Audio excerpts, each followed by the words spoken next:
തർക്കത്തെ തുടർന്ന് കോടതി ഉത്തരവിൻ പ്രകാരം സീൽ ചെയ്ത കെട്ടിടത്തിനുള്ളിലെ കണ്ണാടിക്കൂടിൽ കുടുങ്ങിപ്പോയ അടയ്ക്കാക്കുരുവിയെ ജില്ലാ ജഡ്ജി നേരിട്ടെത്തി പൂട്ടു തുറന്ന് രക്ഷപ്പെടുത്തി. കണ്ണൂർ ഉളിക്കലിലാണ് സംഭവം. കേസിൽപ്പെട്ട് കോടതി സീൽ ചെയ്ത് താഴിട്ട് പൂട്ടിയ കടയിലാണ് അടയ്ക്കാക്കുരുവി കയറിയത്. പക്ഷേ തിരിച്ചിറങ്ങാൻ കഴിഞ്ഞില്ല. ചില്ലുഗ്ലാസിൽ തട്ടി രക്ഷപ്പെടാനുള്ള ശ്രമത്തിനിടയിലാണ് കുരുവി നാട്ടുകാരുടെ ശ്രദ്ധയിൽപ്പെട്ടത്.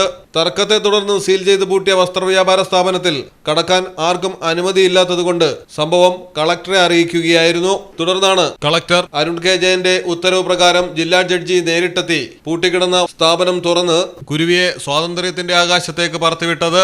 മലയാളം ടെലിവിഷൻ, കണ്ണൂർ. മിനാർ ക്രൂയിസ്, കൊച്ചിൻ. എല്ലാവിധ സുരക്ഷാ മാനദണ്ഡത്തോടു കൂടിയുള്ള ഒരു ആഡംബര യാത്ര, അതും കൊച്ചിയിൽ. Business meetings, family gathering, birthday parties, college TRIPS, അങ്ങനെ പലവിധ ഗ്രൂപ്പ് ആക്ടിവിറ്റീസിനും പ്രത്യേക പാക്കേജുകൾ. 7034191993